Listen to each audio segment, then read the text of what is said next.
All right, welcome back to Optimal Self Conversations, where we talk to incredible people who, through adversity, grit, and persistence, are forging the path to being the best version of themselves.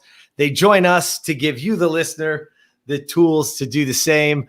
I am super honored today to have what I call now a good buddy. Met him in Costa Rica at a mastermind. Within the first 5 minutes, I was like, yo, I need to spend more time with this guy for sure on this trip, but for the rest of my life. So I'm introducing to our audience my good buddy, Sam Newell. He is the CEO of Multifamily Investment Club, started as a realtor, single agent, and is now one of the top syndicators in my estimation. Again, this is my opinion. One of the best, one of the largest in the country. So Sammy, thanks for joining us, buddy. Jeremy, man, thanks for having me. I'm excited. Every conversation with you is fun, and I always leave with something, and I always leave inspired. So I'm excited. All right, man. Well, let's have some fun. So, again, our audience is really, the people that listen in are looking for those things, those little nuggets, from people who have had some success, right? And they're looking for those nuggets that they can take away from conversations like this, implement it into their life. And so give us a little background, man. It's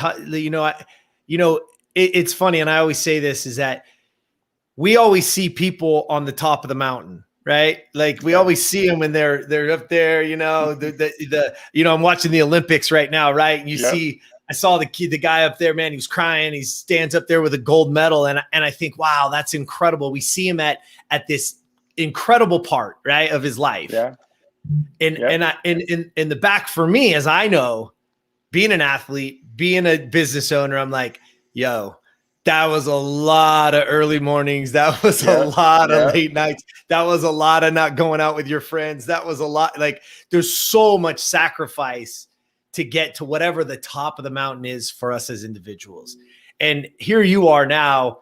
Tell a little bit about your last couple of years and where you're at today and what you're doing. Thanks, man. And I think that's a really good point. We don't see the hard work that gets put in. We go watch the Olympics and think, oh, wow, they're pretty good at that. They've spent 10,000 hours, maybe 20,000 hours more doing what they do. And so, someone told me a long time ago, LeBron James has a coach. He's multiple coaches. Michael Phelps didn't go to school dances, or finally got to go like to one school dance instead of go to practice one day. So we don't see a lot of the hard work that people put in, and social media is crazy, just augmented that a huge amount. You see all these amazing lifestyles, the Ferraris, the Lambos, the jets, all these people like to brag, and some of it's fake, but some of it's real. We just don't know what they had to do to get there. So I loved your intro, persistence. And that really stood out to me because I've never been naturally the best at what I do ever. I've had to work my ass off, and I've had to learn a lot, and I've had to go through a lot of lows and some highs and learn from each one of those. And what I think I am the best at is reflecting on what I'm doing and being coachable, and I have a real estate coach. I have a business coach. I have partners who give me feedback. And so I've been the most persistent at what I do, and I've been the most dedicated to being coachable, just like these Olympic athletes. None of those gold medalists, silver, bronze, anybody competing in the Olympics, let's just put it that, is extremely coachable and extremely persistent. And they've spent 10,000 hours perfecting their craft. And there's a lot of people listening to your podcast saying, hey, I want that lifestyle. I want what Jeremy has. I want what my neighbor has. But it's really about persistence and putting in the hours. And again, I tell my people that I coach, the new agents that I train, and everyone, I've never been the best. I've never been the natural. I've been the most persistent. I will not give up. And every time I fail, I learn from it, and I go back and I figure it out. So we'll talk about persistence, man. That's the thing that I love that gets me excited. Yeah, that's such a great point. I say it this way, and I actually have it here. It says all success is built off of one factor, the willingness to learn. Yep. And you just said it, right? Your persistence is like, oh, I can, because again, it comes down to skills and knowledge and applied knowledge more than anything, applied skills, right? And so, it's funny that you say that, because what comes to mind when you said that is that, and I think it was Tim Grover. He wrote Relentless, and he's got a new one out called Winning. Michael Jordan, Kobe Bryant, Dwayne Wade. He's like, all these coaches, Yep. but he has, Yep. he was talking about talent and hard work. And what he was saying is that most people give up before talent is the real factor, right? So again, you look at the NBA, all those guys are incredible. You know how absolutely amazing you have to be to suck at the NBA? Like, do you know how amazing you have to be? I was watching swimming last night, right? Do you know how amazing you have to be to get 8th place at the Olympics? Like, Oh yeah. it's unreal how good that person is, right? Yep. And they'll never be known, or their name will never be said, right? Because they're like, oh shit, you got 8th place. All right, whatever. Right. But you know how incredible you have to be. So again, it comes down, the talent, it for all of us. And I love that you said, hey, I'm not the most talented. I'm not that guy. Because me, I wasn't either. I mean, I was little, man, and it was work. So let's put some context to you, because you've had some incredible success with your business over the last, what would it be, like 24 months maybe, or a little bit? 2017 through now has been pretty amazing. Okay, so let's let the audience in on that secret. Like, what was that success? What did you do, and what were those kind of numbers? Yeah, so I mean, high level, became a 7-figure producing real estate agent in 2018. Raised $19 million and purchased just over $51 million worth of multifamily as a syndicator last year in 2020. Before that, I did great. I was a real estate agent, enjoyed a great lifestyle, worked my butt off. But if we look at 2018 and what happened, it was all 2016 and 2017. And if you look at those years, they were great. Made $250,000, up about $500,000 in 2017, $250,000 in 2016. Great money. But then if you look at 2015, 2014, 2013, 2012, 2011, I paid the price. I cold called 40, 50 people every day, 5 days a week, and every other Saturday.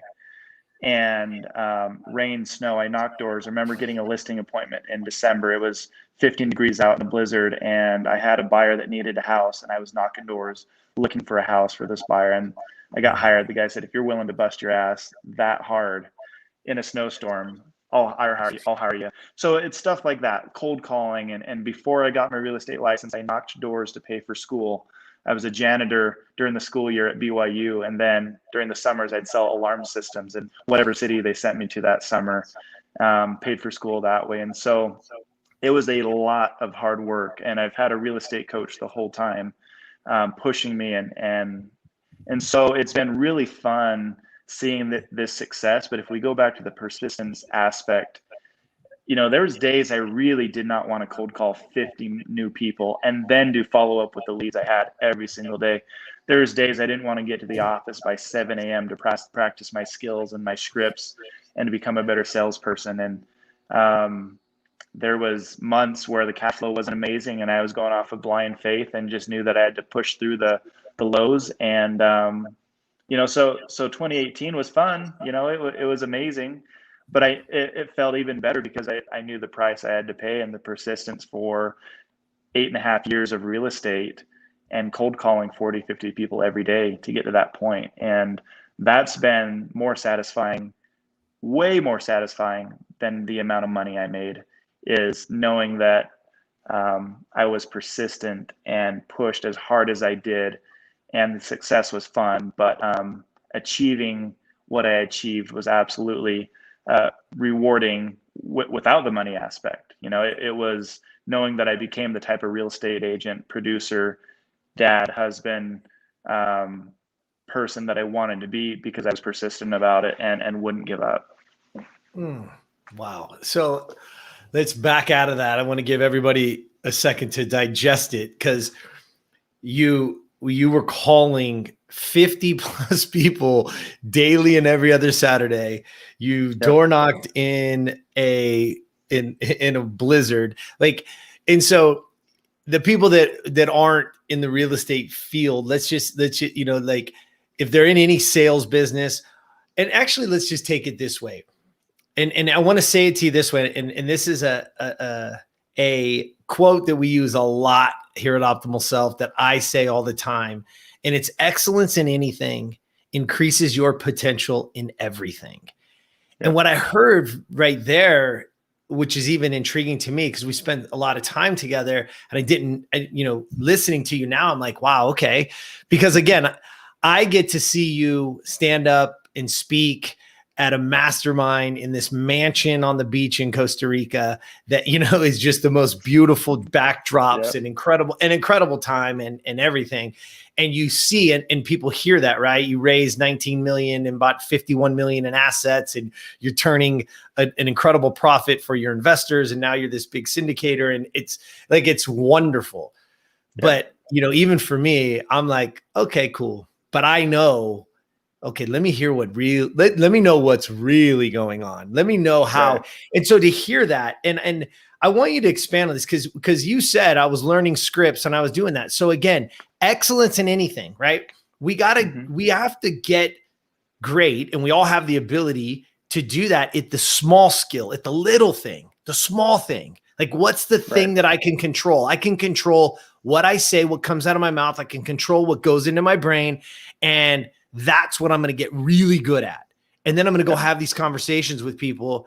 And ultimately it's going to turn, the business happens because excellence in anything, and it increases your potential in everything. Cause let's be clear. Okay. So I want everyone to get a timeline here. Here, this young kid, right? Tall, great hair, beautiful man walking in, tall, dark, and handsome, right? Those of you guys that are listening to this on the podcast, go to the YouTube channel and check it out so you can see Sammy. Great looking dude, great beard, always stylish. And here he comes into this, young kid, whippersnapper, but a go-getter. Like, I'm going to make this happen. And from 11 through 15, it was just, making a living, really, right? Is just crushing. Until it finally started to pay dividends. Right. Well, and if we talk about the word excellence, I was good. My goal, and here's the funny part about the story. My goal is to make $100,000 a year in real estate. I didn't grow up with money. I thought $100,000 was a lot of money. And my first 12 months in real estate, well, I was in school. My first 12 months in full-time real estate made $100,000. I was like, oh shoot, it's not a lot of money anymore. When you're trying to invest it, you're trying to flip homes, and you want to build a lifestyle for your family. And there's a temptation to become complacent.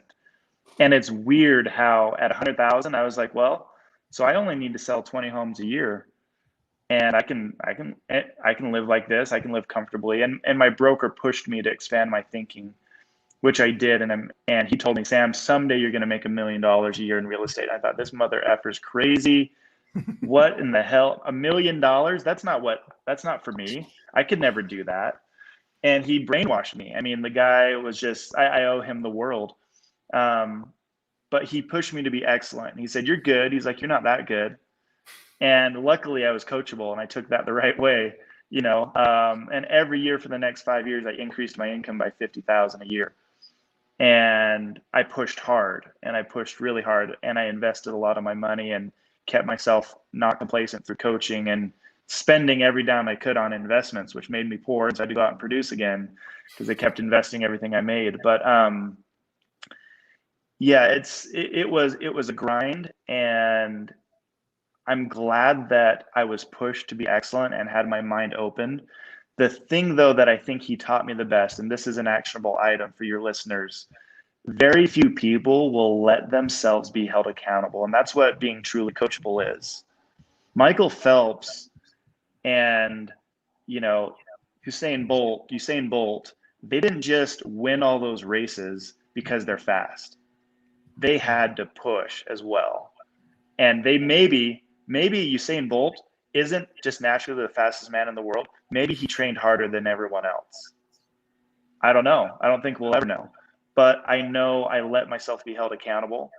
And if I wasn't to the office by 7 a.m. after going to the gym at 5:30 a.m., my broker had a check in his desk drawer, and I had to text him a picture of the clock when I got to the gym before 5:30 and a picture of the clock getting to the office before 7 a.m.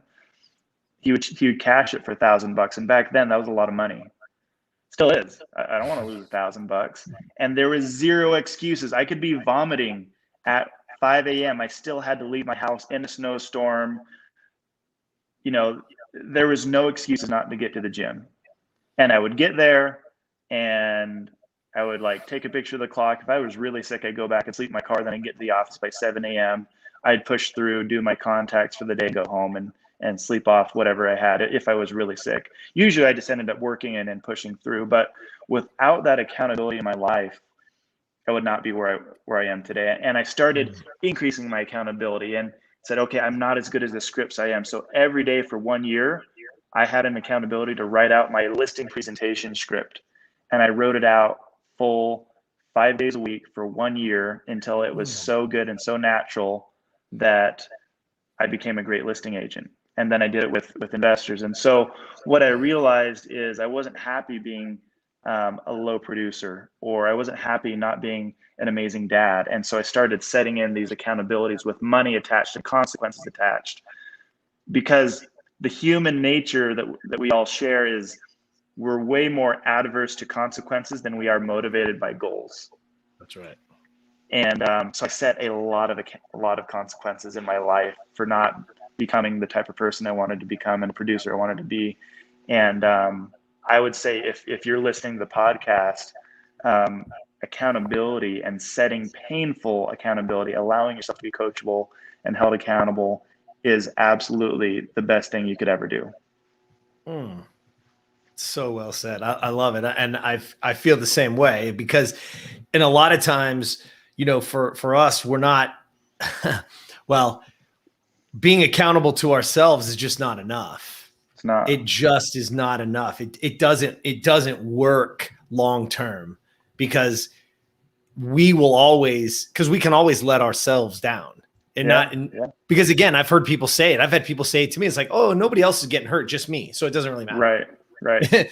And I'm like, whoa, that is the exact opposite of everything that you should be thinking and feeling, because that kind of response. And so here you are again.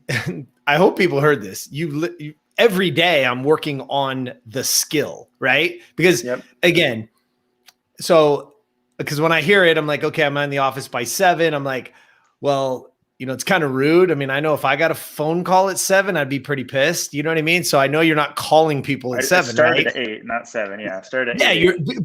But here's my point. You didn't show up at 7:55 or 7:58 to call at 8. Right. You got there at 7 to prepare to call at 8. Absolutely. Right? And so again, because preparation in life is the key.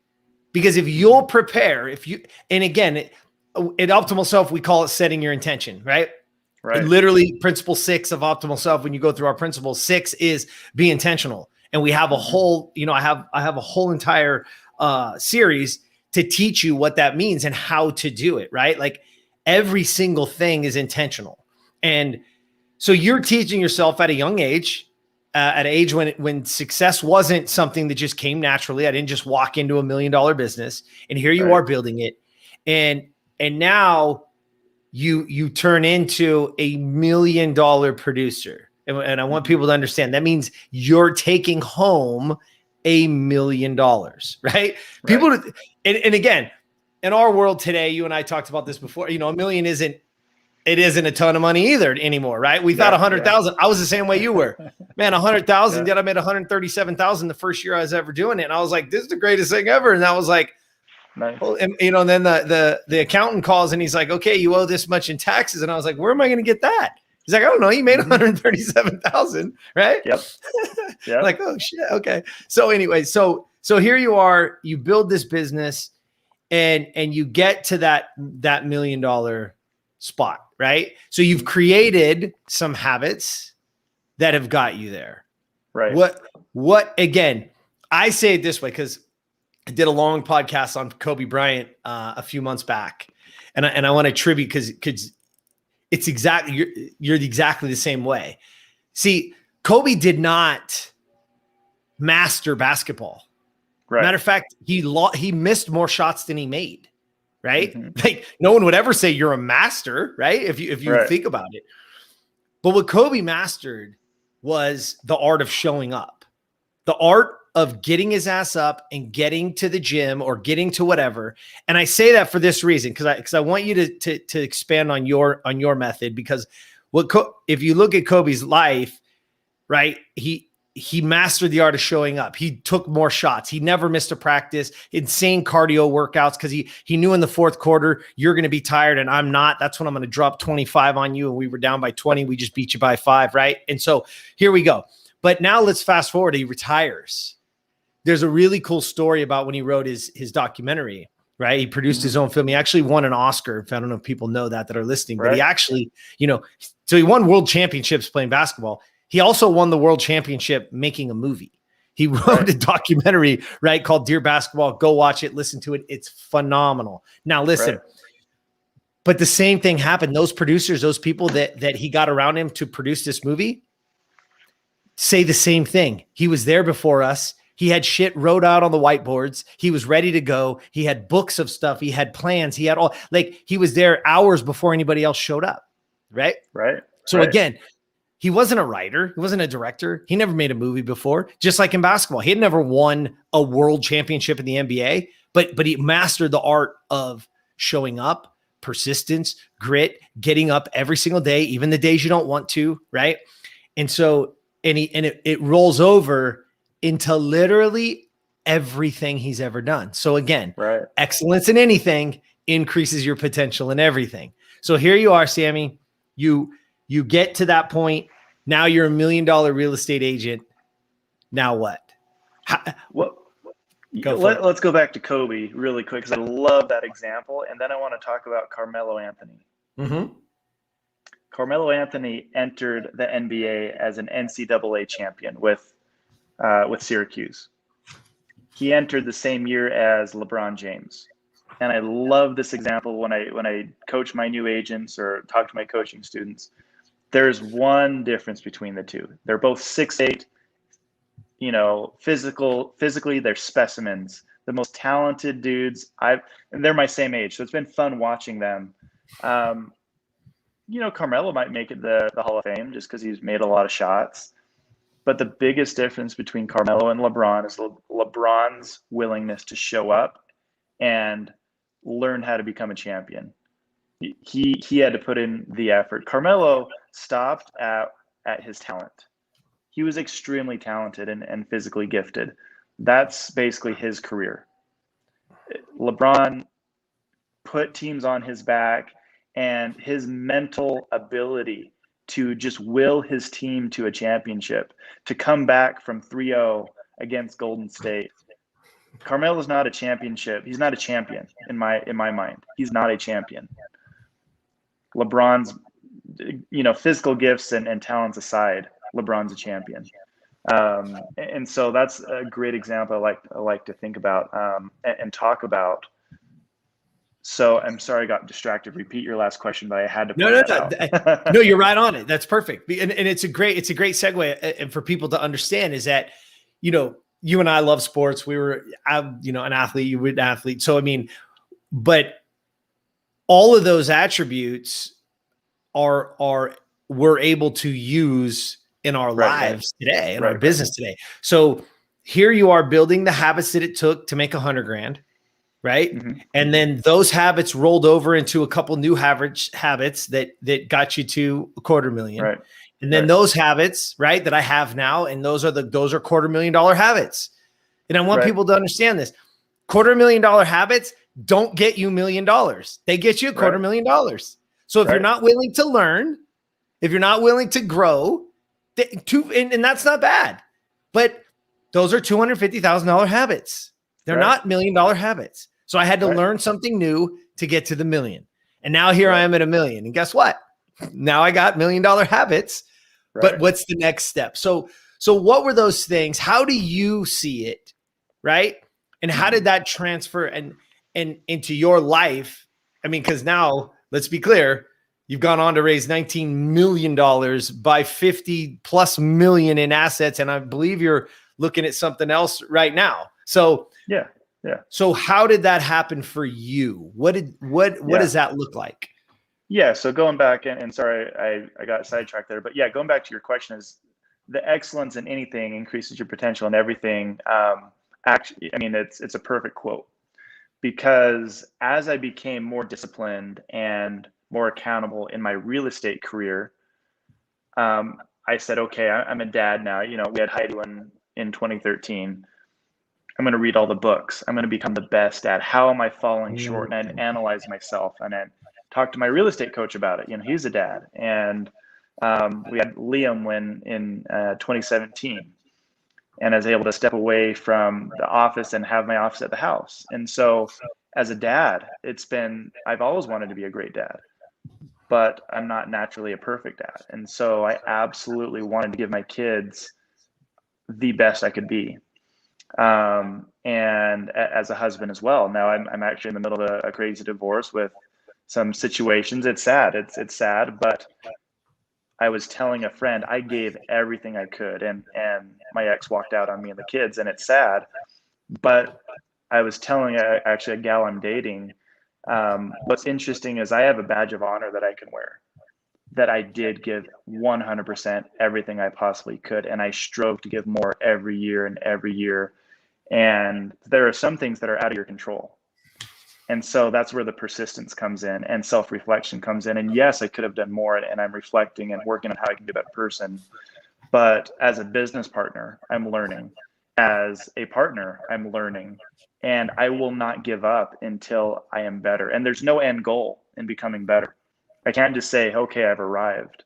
And that's where a lot of people, I think, fail and miss the point of life. It's not just to hit a goal.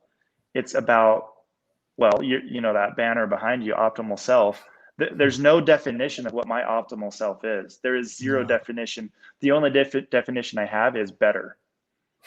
And that's what Kobe did. He just wanted to be better. And that's what champions do, is there's a world record. World records will always be broken in the Olympics. I think there was one set in swimming a couple days ago. The Filipinos won their first gold medal, by the way, which was awesome. That was really cool. You know, there's always going to be someone that does a little bit better than you, or you can always do a little bit better than you did before. And so, you know, by becoming $1 million producer in real estate sales, I learned that I was really good at working with investors, and I'm pretty nerdy.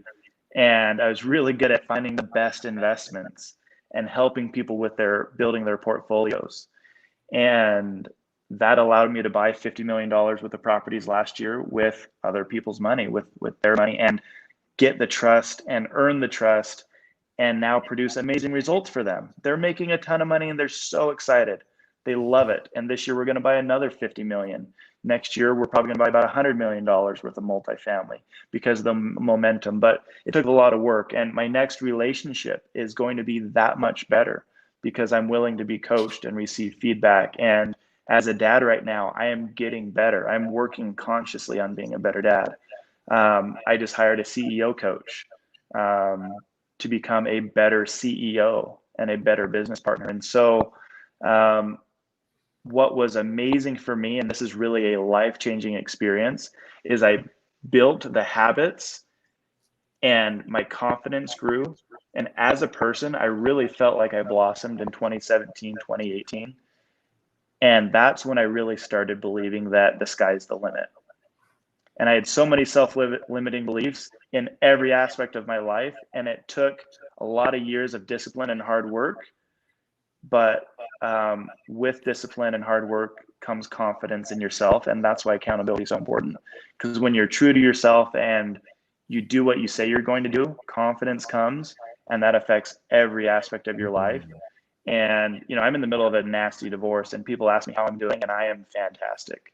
I love my life right now because I've learned so much. And I know the next 10 years, 12 years are going to be so much better than the last. Mm. So much astronomically better because I'm learning from my mistakes. I'm learning from my failures. And there's no way in hell in 10 years I'm going to be the same person I am right now. Mm. Damn, that's so well said. I love it. So I want you to stay on that for a second, because again, we teach and we talk about this all the time, and it's not about finding yourself, it's about creating yourself. Yeah. And I hope the audience heard what you just said, is that I am fantastic because because I know that the next 10 years are going to be better than the last 10. And that is a very important piece, right? And Viktor Frankl's Man's Search for Meaning, right? Yep. And he talks about those camps and those concentration camps, that you could literally see the moment that it flipped in somebody where they were giving up, right? And then they were literally dead within 48 hours. And he stayed on, right, where he created schools in these things, and he was teaching and all this kind of stuff. But what he was saying is the same thing you're saying now, is that my current circumstance isn't my future. I get to control the future. I get to write that script. And so here you are now, right? And you built some habits. That's a very important piece for people to understand, is that we have to do the little things extremely well, right? Again, you and I'll use the basketball analogy. It's the fundamentals, right? You have to do those things really. But it doesn't matter if you can dribble behind your back and through your legs. It doesn't matter if you can make the one shot from half court. If you can't stand up there and hit 10 out of 10 free throws, don't ever take, you know what I mean? Like there's a fundamental to it. And the same thing goes for us now in our lives, right? So what are the things now, Sammy, that keep you on that path? Because none of us are, right? Like we all get off a little bit. So what is it that keeps you on the path, and how do you stay driving, and knowing that those next 10 years are going to be the best 10 years ever? Because what is it that keeps you going, or what is it, the things that you do to drive that? Yeah. So, I mean, essentially, what is my why? And, we were talking about dream boards with my partners. I think I don't know. I'm very, very a driven person, but also seeing success has given me a taste of what I want in life. And so I've been very self-reflective in what I really want in a partner, what I really want in my kids, what I want to teach them. I can't control what they choose, and can't really control the people they become, but I can control what I teach them and what I do for them. And I can't control my business partners, but I can control the type of business partner I am and the direction we take our company. So number one, on the business side of things, it's been really exciting. My goal is to make double-digit returns for my investors. And to become a better syndicator, a better multifamily buyer, I need to be more successful. I need to raise more money. I need to hit better returns. And our goal is to get to $1 billion in assets held by 2029. And if you look at the people that have done that, they get better returns for their investors because they are that aggressive and they want to grow. And the people that are complacent and just, I'll do a couple deals a year, because I could probably make some great money and do a couple deals a year, maybe one a quarter, and my investors would be making good money. I could work 20 hours a week and just kind of hang out. I'm not going to do that. My goal is to get to $1 billion, and I'm going to do it. And as I do more business, I've already seen it, I'm getting better deals. And because of that, my investors are making more money. As a dad, I have seen some really fun things. And my daughter is really worried about my 7-year-old daughter, who didn't understand what a divorce was and was just pissed, so angry that she was only with me 50% of the time. And, I've been a work from home dad since 2017 to take care of her and my son. And it was hard. And I had to help brainwash her in December, January. She was struggling at school. She thought she was dumb because she has ADHD. She didn't understand why she couldn't focus. All she knew is that she tried, and she was creating these self-limiting beliefs. And I knew as a dad and as someone who's obsessed with personal progress and building my own self-esteem, I knew I could then help her build her own. And I brainwashed her and I told her, Heidi, you're one of the smartest kids in your class. She said, no, I'm not. I can't focus. I said, that has nothing to do with how smart you are. Yeah, so you struggle focusing a little bit. You are one of the smartest kids in your class. And my goal is to build her self-esteem to be better than mine ever was. And within about 2 months, after affirmations every morning with her on the way to school, telling her every time I put her to bed at sang her a song, one of the last things I would tell her is, you're one of the smartest kids in your class. Remember that. She started telling people, I'm one of the smartest kids in my class. My dad told me so. Her grades went from whatever they were up to all straight A's. And her teacher called me and said, I don't know what you're doing, but Heidi loves school now. She thinks she's smart, and she is. She's one of the smartest kids in her class. And so, I have a lifestyle, and not just a lifestyle, but things that I want to do with my family, things I want to do with my business. I don't have any end goals. Get to $1 billion is not my end goal. That's just my 10-year goal that started in 2019. 10 years with my kids is to build an amazing self-image for them, teach them humility, take them to countries that are poor and help them realize how fortunate they are as a person, and be an amazing partner and just keep progressing. And so what makes me tick, I think, is the endless pursuit of being better and my optimal self. And I think anybody should have you as a coach.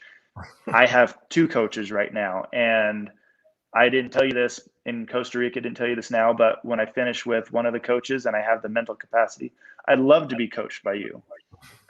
Would love that. And I will never not have 1 or 2 coaches at the same time, because it's not about any specific goals. It's about becoming absolutely better as a person in all aspects. And that's what I'm really excited for. Is there's so many different things I can do, so many different people I can help, that I'm not going to stop improving, and I'm not going to stop at $1 billion. I'm not going to stop at being a good dad. I'm just going to keep getting better. And that's the goal right now. Man, so much comes to mind when you speak on those levels. And I want to make sure that we let people, I want people to truly hear what get something from that, because everything that you're saying is so true in this. And you just said something about the kids, and I want to stay on that for a second. And is that we call it generational habits, right? Literally, we've put it all over we're coining that phrase. And the reason why we came up with that is when we were sitting down, building out optimal self, and a lot of, I'm going back to journals that I've been writing in for decades. I'm going back, and there's all kinds of fun stuff in there. You know what I mean? When you go back and look at it. And I was sitting with one of my partners, and he literally said to me, he's like, man, everything that you're doing, he's like, because we talk a lot about generational wealth, right? And you and I love investing. We love, these big deals, and, and at the end of the day, that's great. But most people don't understand is that generational wealth, most of the time, is gone by like the second or third generation. Yep. And the reason, he asked me, he said, why do you think that is? And I said, it's because the wealth is passed down, right? You and I can pass down buildings all over the country to our kids and to our heirs. We can. Right. And but what happens is the habits that we built to create that wealth are not passed down. So they have the wealth and they have the assets, but they don't have the habits to keep them or build upon them. And so everything that you just said was beautiful, man. And I hope people heard it, is that you're creating and helping and setting those habits, and not just passing down the money, not just passing down, the nice things that we get to have today, but I'm passing down the habits. And it comes back down to the story you told about your daughter is, and I wrote it down, is, building self-esteem. And you also said this, and I hope people wanted to, is self-image. And that gets lost in parenting, and all of us, because a lot of us right now deal with just that alone because of Instagram and because of it all. Our self-image is lessened or limited or even crushed in some ways. And so what you did is, I did it with affirmations. I spoke them into it. I spoke them to her. We said them together, right? Yeah. You are one of the smart, because again, right? I think Henry Ford said it, right? You believe you can or you can't. You're right. Right. And here we are with a 7-year-old believing she can't. Wow. If she doesn't have somebody to go, wait a second. No, it's not ADHD. No, it's not take this pill. No, it's not here's the magic thing. No, it's not going to this lesser classroom over here. So you have more time. No, it's changing your belief today at 7. So that when you are 27, 37, 47, you're not still dealing with it. Because now that you've come out of it and you've learned that, wait a second, I can learn. Hold on a second. Yeah. I am smart as everyone else. It's just a matter of application. Right. And she believed in, I can apply myself. And when she believed in the application, you're getting the phone calls from the school going, oh my God, you worked miracles, right? It's like, no, I didn't. That's not no, I didn't. We spoke it into part existence. Of her brain. Yeah, we just gave her the power to choose herself, right? Yeah. We gave her back her power. And that's it's a beautiful thing, man. And so for you now, going into the syndication, right? Mm-hmm. So here we are. And I hope people heard this, right? When it came time to be a parent, I didn't just go, oh, let's fly by the seat of my pants. I went and bought books and I read books and I learned. Because again, there's no right or wrong. There is no book for it, by the way. Like, let's be clear, because every situation is different. Every kid is different. Right. You know what I mean? But if I can get some ideas and I could know what to look out for, maybe I can better prepare myself for those moments, right? Preparation, again, is key. And now here you are stepping into what gave you the confidence, because the thing I talk about all the time, and people hate hearing me say it, I say, listen, confidence is only earned. There is no such thing. You can go around and there is no fake it till you make it. It's all bullshit. I mean, you can hear my voice. It pisses me off when people act like that. No, you got to earn that shit. No one's here to give you anything. No, I don't care what people think. There's no entitlement. There's no, earn it. If you've earned it, then great. Hell yeah, I'm rooting for you. Anybody. So how did you earn the confidence? What were those things that you did, or where was those feelings that came about where you earned the confidence to go out? And here I am talking to guys with hundreds of millions of dollars and show them that I'm the person that they should syndicate with and they should invest with. Yeah, great question. And that's the biggest thing, or the thing that started it all. What I said earlier in the podcast, I owe everything to my broker who started telling me, you're going to make $1 million a year. And man, this guy's crazy, like $1 million a year. And he kept telling me until, I sat there and thought about it. I was like, well, maybe I should work on myself. Maybe I should just improve, and maybe $1 million would be doable someday. Maybe so I'd go to these coaching events, Mike Ferry real estate training. I'd go to any training I could, and I'd start learning and reading books. The book Psycho-Cybernetics, great book. The book you mentioned by Viktor Frankl. I started consuming, and you talked about taking action on knowledge. Taking action and actually doing it. And so I became obsessed with improving myself. And when I did that, I started to change. I started to have confidence in myself. I started learning about myself, what was not desirable.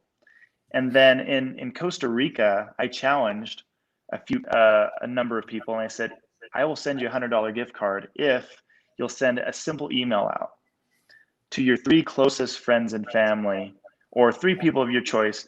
The deal is you can never respond to the email other than say thank you. And in the email, you have to say, what are the top 5 things I need to change about myself?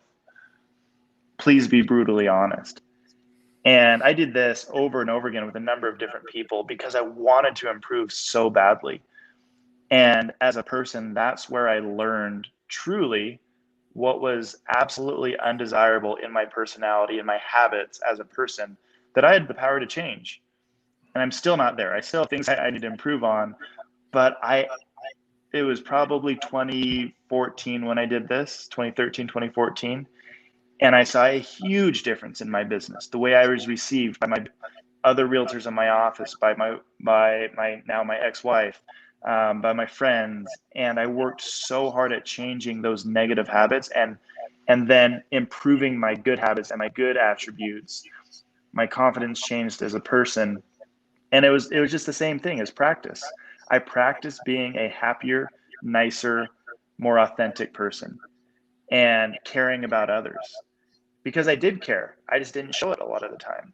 I did want to be the best at what I did. And so I needed to tell people that. And so that's why I'm blasting all over everywhere that I want to get to $1 billion in assets. I was so scared and unconfident in myself. I wouldn't tell anyone my goals.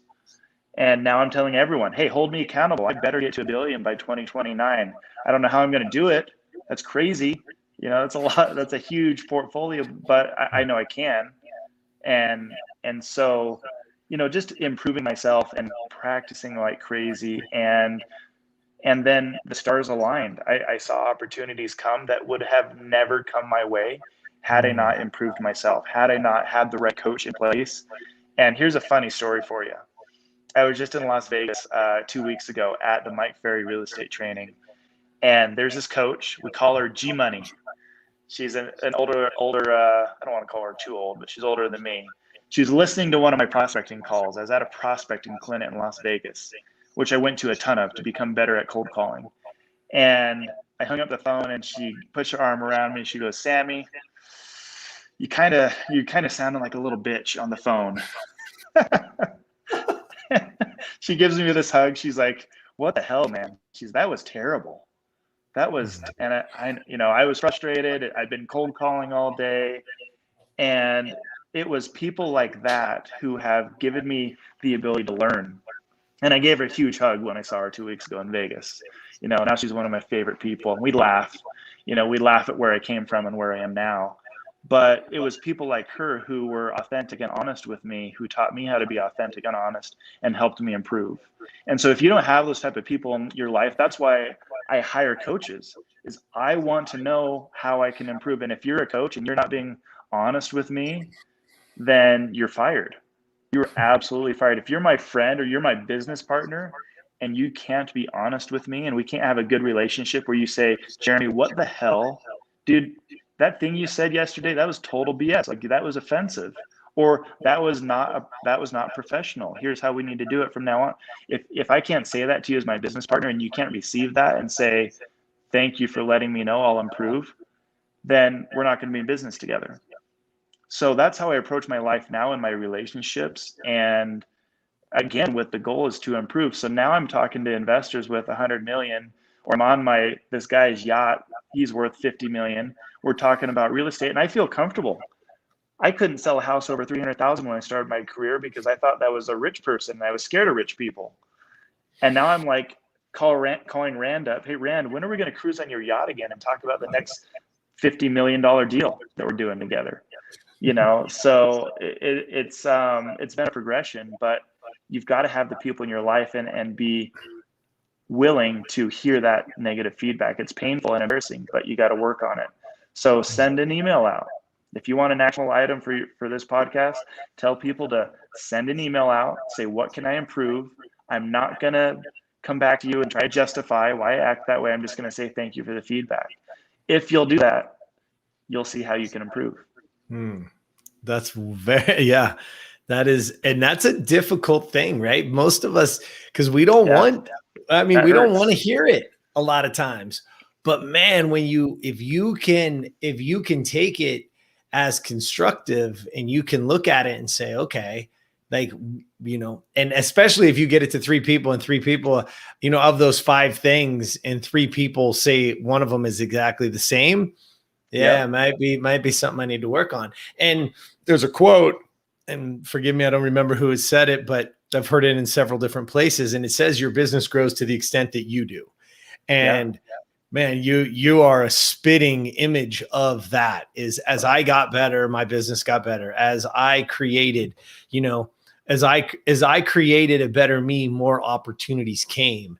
And that's a really important part for people. Cause again, I hope everyone heard you. You said you set a goal in 2019. So 2020, a 10-year goal, which was $1 billion in assets, not knowing how I was going to get there. That doesn't even matter. Right. Yeah. But a 10-year goal and a stretch and all those, I want people to understand this. What that does is it allows you to be appropriate in the moment. Because if that is truly your goal and you believe that, then your current self is going to do the things necessary so that guy 10 years from now, that's a real thing. And I've got to be on that trajectory, because if I don't have that, then I'm just idle or really I'm going backward. Right. Because a goal is not about achieving the goal. You just said it. Like, we're going to get there. 2029, we're going to have $1 billion in assets. There's no doubt. No doubt. But that's not the goal. Right. The goal is who we become in the process. The goal is to make sure that I'm appropriate in these moments, that today I'm the best version of me that's driving to that goal. Right. And you've made reference to this a lot, but I want to really hone in on this question I ask everybody on the podcast is that, one, how do you feel about mentors, which goes without saying in your case, but because you've made reference to them several times so how does somebody that doesn't have, right? Because I'm a firm believer, right? I say it all the time. You're some of the 5 people that you hang around, right? Get into a better room. I should be the dumbest person in every room I walk into. That's what I want. You know what I mean? Even being in Costa Rica was amazing because there were so many brilliant minds that there's those moments where I sat back in my room and I was like, am I in these people are fucking brilliant. Like, holy shit.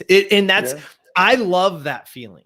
I do. I've sat in locker rooms, right, playing baseball and looked around and seen guys that I've been watching on TV my whole life going, holy cow. And now he's my teammate. Right. And you're like, they're going to know I shouldn't be here. Like, right. Like it's that feeling. So, but again, for the people that are listening that don't have the opportunity, because there's so many different ways to do this, right? We talked about books. Those are pennies on the dollar. A lot of times you can get them used, but if I don't have the money or the wherewithal to necessarily hire the wealth coach and the physical coach and the mental coach and all this, right? What would you suggest people to do? How when you didn't have the money, what were the things that you did that people could do today to get on that journey for them to again, being the best version of them?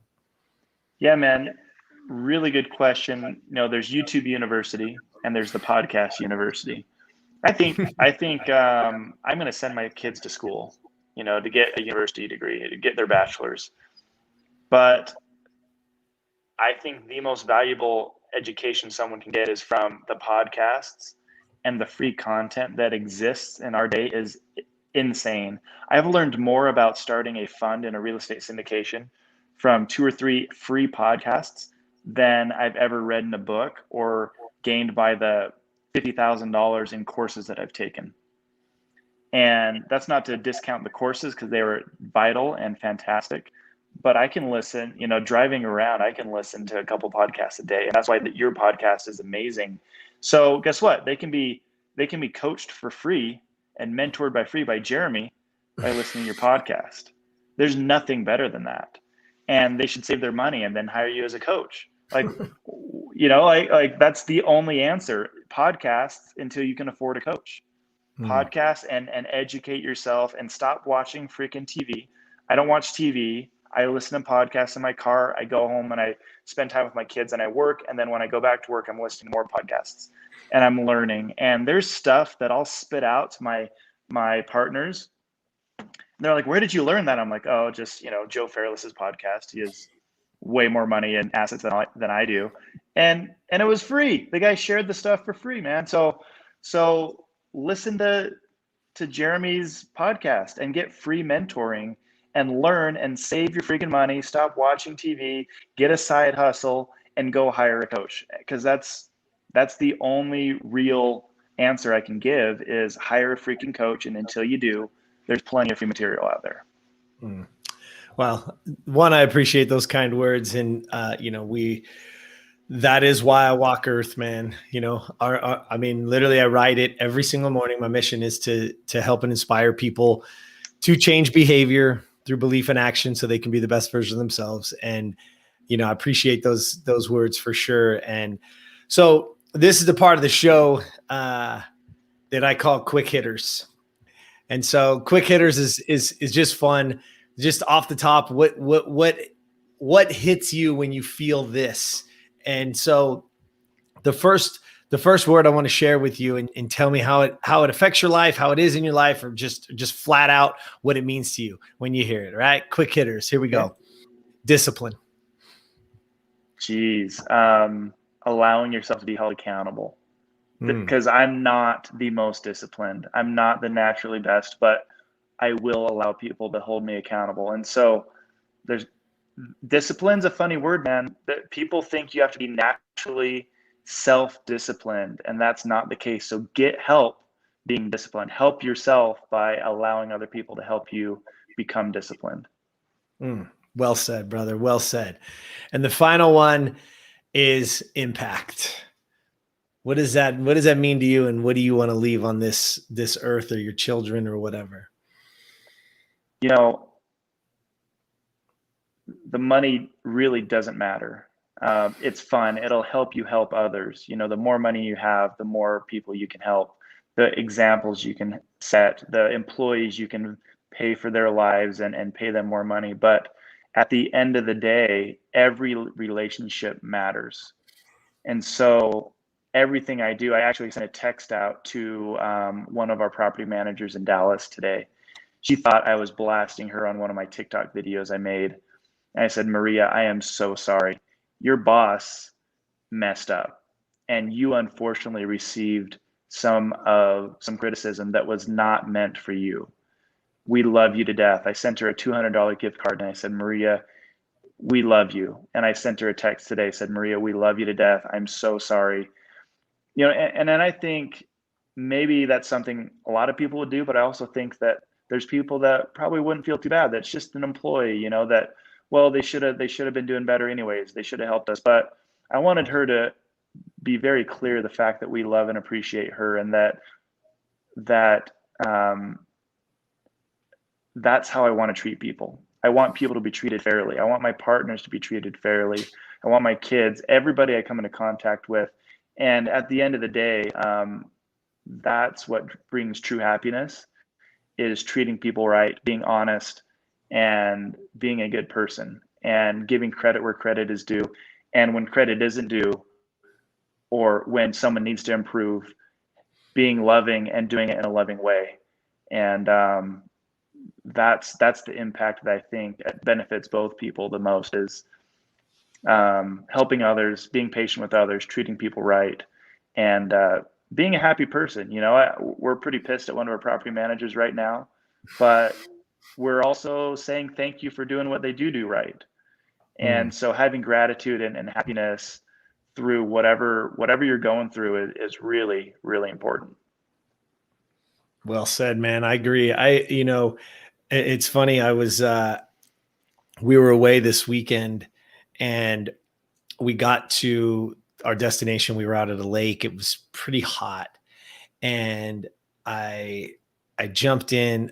We jumped out of the car and ended up leaving my computer bag in the car just for the night. And so the next day we got up and went to the lake, and so that it had sat in the car, and the next day I had to get up and use it. Right, I had some things that I needed to do. So I pulled it out, and my screen was gone. Like it turned on fine. I could hear everything. It was really weird, right? And the screen was just blank. I'm like, oh my goodness.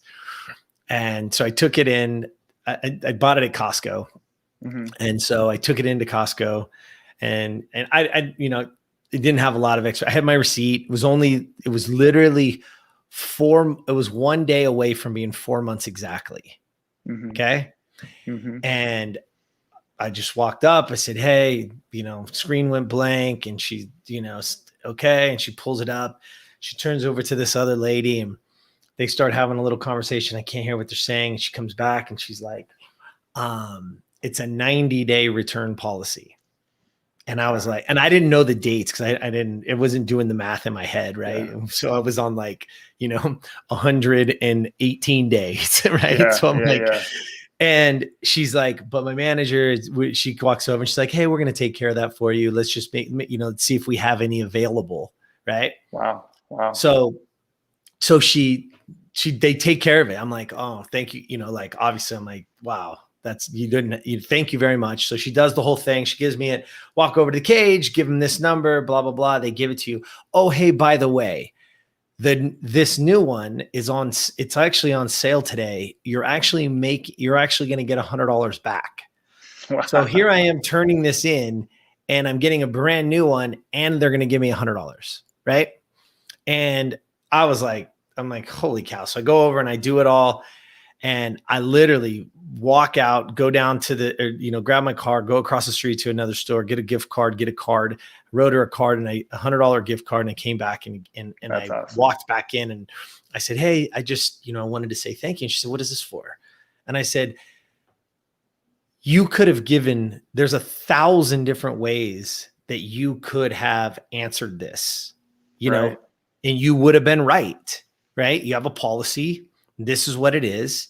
And if it was 1 day after, if I was on the 91st day, I don't qualify anymore. And I was prepared for that. I was going to just buy a new one right there because I can't even go 24 hours without this thing. Right. And I gave it to her and I said, so, and I won $100 today. I'm like, you know what I mean? I hit the scratch off ticket.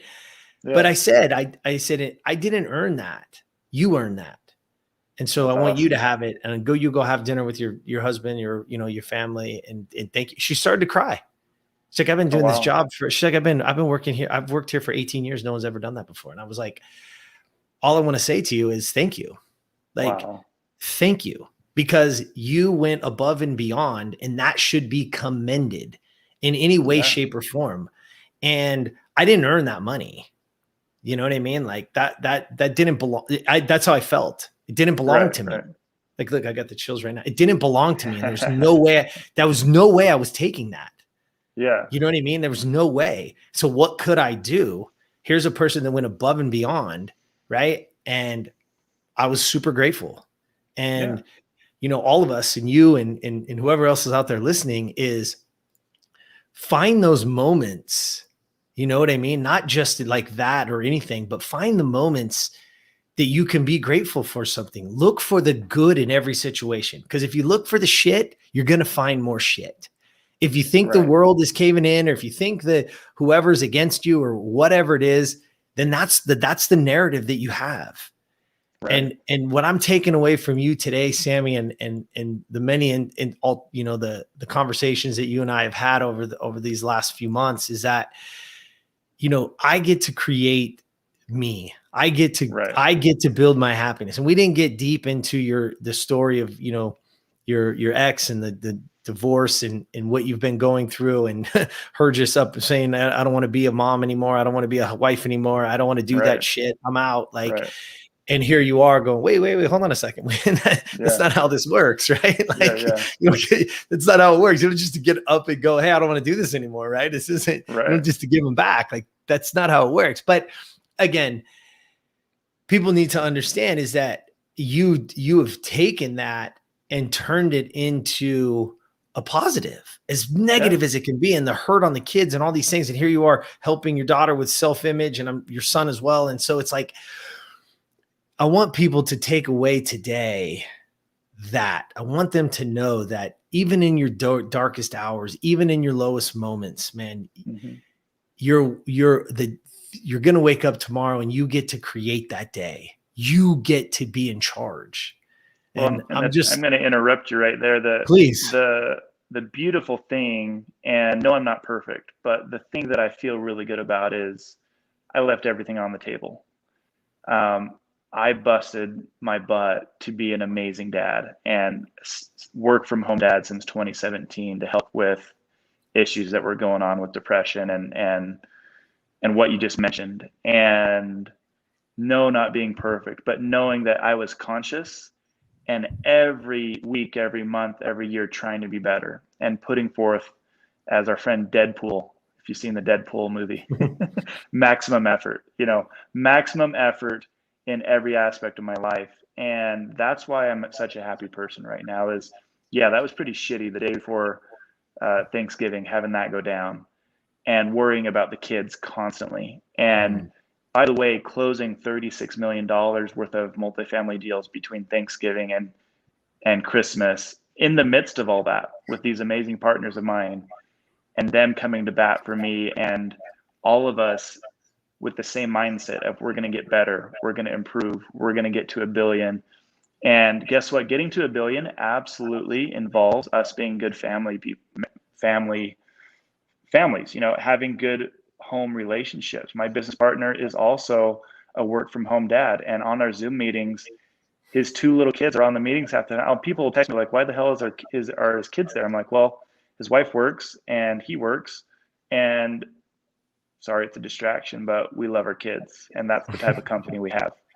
We love our kids. And sometimes it's a little bit distracting. I have my kids on Zoom calls sometime and they jump on my lap and interrupt. But guess what? I left everything on the table, and the habits that got me there are what are creating my happiness today. Not because it's easier. I'm over the fact that she walked out and that my kids are going through a lot. I'm going through a lot. But the happiness comes from knowing that I created the habits to become a really good person, and I'm still improving, and it's only up from here. And that's what I'm focusing on. And like I said, the next 10 years are going to be so much better than the last 10 years. My daughter is going to be 18 in 10 years. I'm really excited to see her grow as a person and learn from this just as I am, and so creating those habits are what helped me get through that. Not, I just can't imagine where I would be. And I told someone I wear it as a badge of honor, knowing that I gave my everything, and it's okay. Sometimes people walk out of our lives and it's okay, but I can only imagine what I'd be feeling like if I didn't leave everything on the table, if I didn't do everything I possibly could. And I think, again, that's where the true happiness comes from, loving yourself because you're doing everything you possibly could. Hey, I wish I had the mic. I just want to do a mic drop, man. That's well said, dude. It's so true. I mean, you epitomize, that the creating habits and following them and having values and boundaries are literally the spice of life. Because when you have those great boundaries and when you have great clarity on who you are and what you want, decision-making becomes easy. And that's the thing that most people struggle with. They don't really struggle with, they struggle with decision. Like, should I, shouldn't I? Is this right? Is it, I don't know what I should, and when you have clear values, it becomes easy. The decisions become easy. It's like, nope, this is what I'm going to do. And I'll go back and I want people to hear that, is because even in the when you were going through the stuff with your ex-wife at the time, the depression and being there and like, no, we can get through this. We can do this. It's like, yeah, man, I'm gonna fight. We're gonna make this happen. You know what I mean? Don't worry. And you had values to what marriage was and what my commitment was. I'm committed to this. So once I said, yeah, we're gonna make this happen. And that's, I mean, that goes into everything that you do today, man. And I know that's why, that billion is just scratching the surface of where you're going and what's happening, man. So I just really appreciate you and you telling your story and giving our listeners today some really actionable stuff to take with them. So Sammy, I appreciate you, man. Thank you. Thank you, Jeremy. It's been a pleasure. All right. And everybody else out there, until next time, Get your ass out there and be the best version of you.